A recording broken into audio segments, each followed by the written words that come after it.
오늘 집행 과정에서 가장 난관이었다고 하는 거는 오히려 1차 저지선이지 않았습니까? 변호인들 나와가지고 격렬하게 항의하고 또 국민의힘 의원들 새벽같이 잘 일어나시더라고요. 나와가지고 이렇게 하던데. 불법 영장 집행 그만해라. 그러니까 이렇게 했던데 그 몸으로 막지는 않았어요.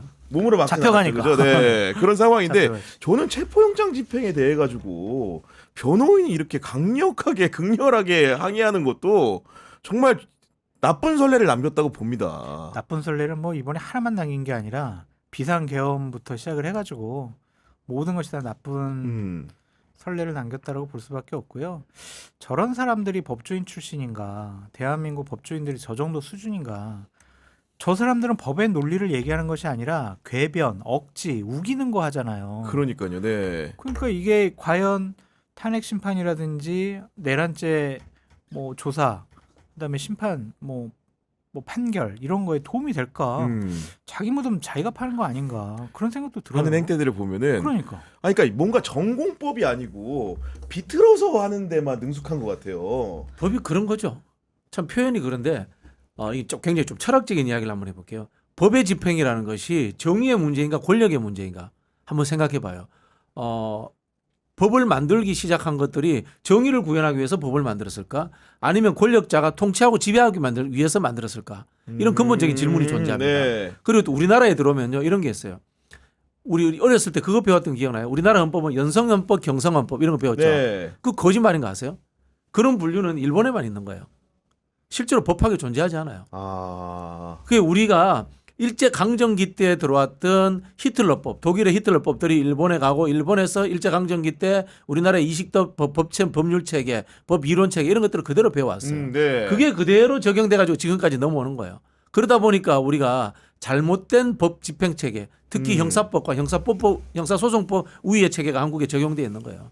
이런 것들 때문에 사실은 법이라는 것은 질서를 지키는 것이 아니라 기본권을 지키기 위해서 존재해야 되는 거예요. 오히려 그렇죠. 네. 이제 이런 것들이 전도돼 버리고 그런 것들에 대해서 법률가들 자체가 잘못 인식하고 있는 경향이 굉장히 많아요.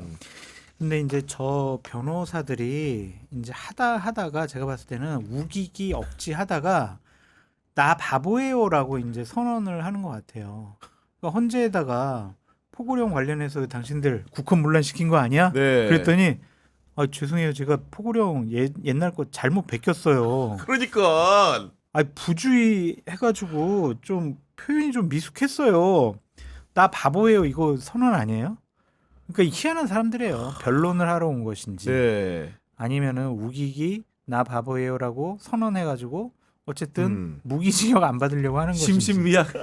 나 진짜 이거. 아니 나 그리고 바보다. 실제로 이제 뭔가 대통령을 어쩔 수 없이 경호법에 따라서 지켜야만 하는 본인의 진짜 의사와 무관하게 경호처 직원들을 상대로도 사탕 발림을 엄청 했다는 거 아닙니까? 예를 들면은 뭐 변호사들 많으니까 우리를 지켜줄 거다 이런 얘기를 이광호 본부장이 직원들이 인대했다는 것이고, 그리고 예를 들면 윤곽근 변호사 자기는 책임 못 질 거면서 우리에게도 적법하게 체포할 수 있는 권한이 있다 이런 식으로 말했다는 거 아닙니까 지금? 네. 그리고 그 변호사라는 사람이 웃기지도 않는 게 네. 변호사가 왜 경호처 직원들한테 지시를 내립니까? 아니 그러니까 그거 네. 뭐지? 내란 동조 교사 또는 아니면은 특수공무집행방해 교사 이런 혐의가 될 수 있습니다. 그러니까요. 네. 그러니까 그 사법경찰 그것도 그 경호처장이 뭐 서울중앙지검에다가 신청을 하고 청구를 해야지 그게 되는 거지. 경호관들이라 다 사법경찰 지위를 부여받는 건 아니고요. 지금 경호관들 중에 34명만 사법경찰에 지위를 부여받고 있거든요. 아 그렇군요. 네. 네. 그래서 그걸 무조건 경호관이라고 다 사법경찰 아니에요. 그러니까 나중에 그거 문제 제기하니까 그 윤곽근 변호사가 뭐라고 했냐면은요. 아니야 방어적으로 하라고 그런 거라니까 뭘 또 그거 가지고 트집을 잡아. 더 웃기는 거는 윤곽근 변호사나 이런 사람들이 가치관 이야기를 해요. 우리의 가치관에도 그럼 뭐야 그러면 공무원들인 경호원들 보고 자 윤석열과 머릿속이 똑같아져 가지고 특정 정치 이념이 주입되고 우리도 선거 부정에 동의하고 그렇게 하라는 거예요. 뭔 소리야 진짜. 그러니까 경호처 직원들도 결국은 양측 의견들을 비교 형량해보고 오늘 판단을 정확하게 내린 거죠. 다 유튜브 보고 그러니까 다 느낀 거예요. 그러니까 휴가 간 사람도 있는 거고 경호동에 대기하면서 사실상 영장 집행을 뭐 봤다는 거 아니겠습니까 지금. 그렇죠. 네. 네. 그리고 김성훈 차장에 대한 불신이 강했던 것 같아요. 저 네. 사람은 우리를 지켜주지 않을 거고 그리고 저 사람이 부당한 명령을 통해서 우리를 대단히 위험에 빠뜨릴 사람이다라는 것. 그리고 저 사람은 통신 쪽 전문가인데 갑자기 김건희한테 잘 보여가지고 경호차장까지 됐구나. 네. 아 열받네. 이제 이러한 불신감들이 결합이 돼가지고 야 정말 저런 대통령을 지키자고 하는 저 경호차장 얘기도 들으면 안 되겠다. 그래서 합법적인 투쟁을 한 것으로 보여져요. 그래서 경호관분들 정말 잘하셨습니다. 제가 사실 경호처에 지인들이 있어요. 있으시겠죠 당연히. 뭐 가까운 분들인데 네. 정말 걱정했습니다. 정말 걱정했는데 다행인 게 김용현 들어왔을 때 이미 한직으로 발령 나가지고 아 올바른 소리 하시는 분들의 상당수는 네. 그런 그랬다고 부분들. 하더라고요. 예. 네, 네, 네. 아니 그리고 예를 들면 그런 거라고 하더라고요. 그러니까 통상적으로 이제 대통령을 근접하는 수행부장이 통상적 다음 코스로 경호본부장을 그렇죠. 가는데, 그러니까 이진아 이제 지금 경비안전본부장 같은 경우에 수행부장을 하다가 경호본부장으로 간 게 아니고 경비안전본부장 갔다는 겁니다. 그러니까 이제 경호본부장이라는 건 서열 따지면은 처장 있고 차장 있고 경호본부장, 경비안전본부장이라는 거잖아요. 근데 그러니까 이진아 본부장 같은 경우에는 경찰이 출석해서 조사 받았잖아요. 그러니까 그런 흐름들이라는 게 기본적으로 경호처 내부에서 보고 목도한 분들이 다른 판단을 한 게 아닌가라는 생각을.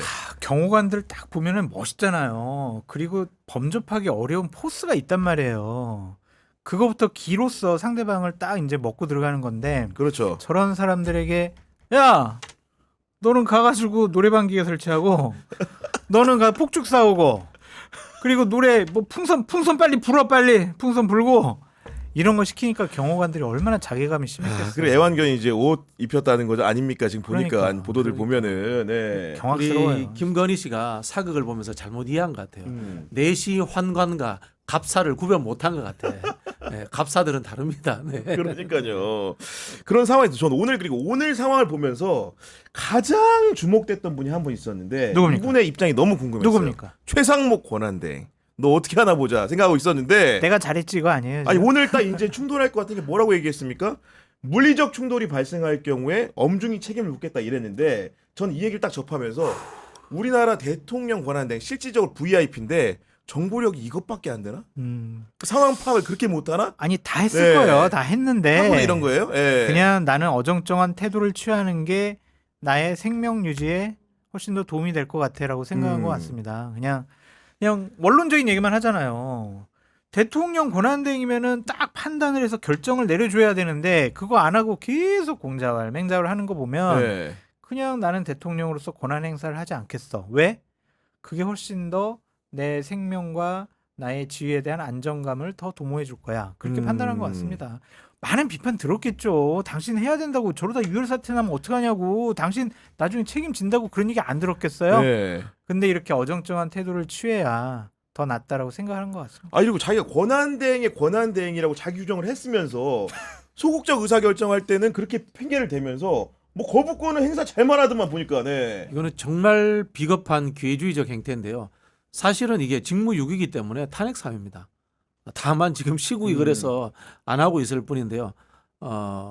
대한민국 그 고위공직자들이 가지고 있는 가장 나쁜 모습이에요. 결정하지 맞아. 않는 거. 결정하지 않으면 지도자가 되면 안 그렇죠. 되는 거예요. 근데 한편으로 이해는 돼요.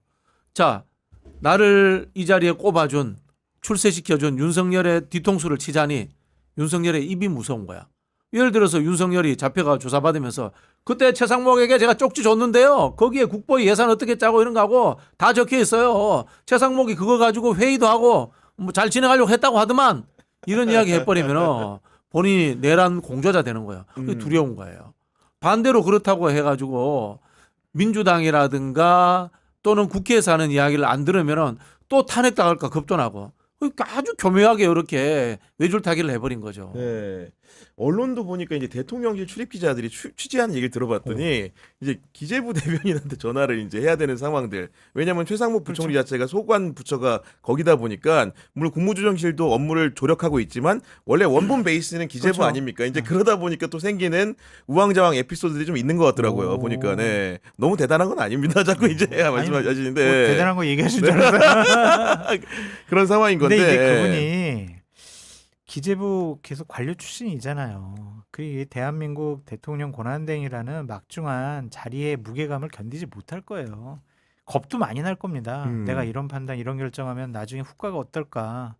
그래서 그냥 나 아무것도 그냥 네. 가급적이면 안 해야지, 소극적인 권한 행사만 해야지, 원론적인 얘기만 해야지, 그렇게 판단한 것 같아요. 아니 그러니까 국정조사에 이제 대리인 어떻게 보면은 김진명 기소실장인가 이분 내보내셔가지고 한 얘기 보면은 기본적으로 또 이제 그 비상계엄은 당연히 위헌 위협하다고 말을 하고 있고 그리고 이제 쪽지 받은 부분에 대해서도 굉장히 변소를 합니다. 이렇게 대리인을 통해서 지금 상황 자체가 또 이렇게 흘러가는 국면이 윤석열이란 피의자가 구속을 면하기 어려운 형국인 것도 맞잖아요. 또 그런 상황 판단은 또 세세하게 또 하고 있다 보니까 그런 부분들이 좀 얌체같이 붙이는 거예요. 근데 빠져나갈 구멍만 다 네. 찾는 거죠. 자, 쪽지가 불법이면 그 당시에 찍거나 돌려주거나 해야지. 쪽지 아니잖아요. 사실 A4지 한두 장일 겁니다. 아마도 그걸 네. 차관 보이게 줬다고 하잖아요. 후화 직원에 줬다는 것은 지시 내렸다라고 저희가 추론할 수 있는 거고요.